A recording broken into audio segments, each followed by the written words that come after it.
వందే మాత్రం. నేను మీ journalist Navata. Welcome to our voice. గత 50 సంవత్సరాలలో బెంగాల్లో జరిగిన ఎన్నికల్లో కనీసం 20 నుంచి 25 శవాలు లేవకుండా జరిగిన మొట్టమొదటి ఎన్నికలు 2026. గతంలో ఈ స్థాయి భద్రతా ఏర్పాట్లు చేసి కాస్త శాంతి భద్రతల మధ్య జరిగిన ఎన్నికలు కమ్యూనిస్టులను దించి మమత మొదటిసారి గెలిచిన 2011లో జరిగిన ఎన్నికలు.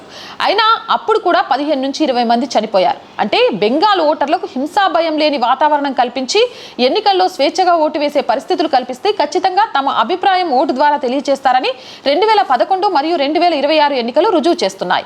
హింస లేకుండా ప్రజలు భయం లేకుండా ఓటు వేసే అవకాశం కల్పించి ఇంత చక్కగా పకడ్బందీగా ఎన్నికలు నిర్వహించిన ఎన్నికల సంఘాన్ని అభినందించాల్సింది పోయి కొందరు విమర్శిస్తున్నారు.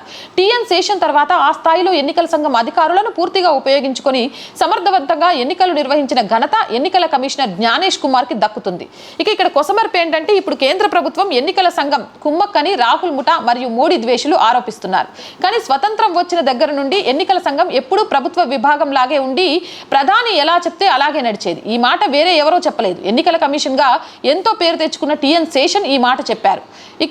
అప్పట్లో ఎన్నికల సంఘం కేంద్ర ప్రభుత్వం తొత్తుగా ఉండేది. నాకు ఇప్పటికీ గుర్తు. నేను కేబినెట్ సెక్రటరీగా ఉండగా ప్రధాని ఫోన్ చేసి ఎన్నికలు ఫలానా అప్పుడు పెట్టమని ఎన్నికల సంఘానికి చెప్పండి అని చెప్తే అది పద్ధతి కాదు, మేము రెడీగా ఉన్నాం ఎన్నికలు జరిపించాలని ఎన్నికల సంఘానికి చెప్పాలి, ఎన్నికలు ఎప్పుడు ఎలా అనేది ఎన్నికల సంఘం చూసుకుంటుంది అని నేను చెప్పాను అని శేషన్ చెప్పారు. ఈ పై పద్ధతులు ఫాలో అయిన కాంగ్రెస్ ప్రధానులకు గొప్ప ప్రజాస్వామ్యవాదులుగా ప్రచారం చేసుకుంటూ బీజేపీని విమర్శిస్తున్నారు మోడీ ద్వేషులు. వీళ్ళని ఏమనాలి మీరే చెప్పండి కామెంట్ సెక్షన్లో.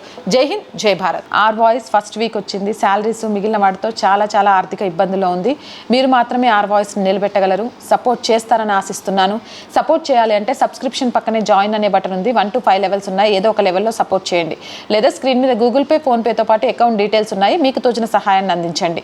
వ్యాపార ప్రకటనల కోసం 8328500576 నెంబర్ని సంప్రదించండి. జై హింద్, జై భారత్.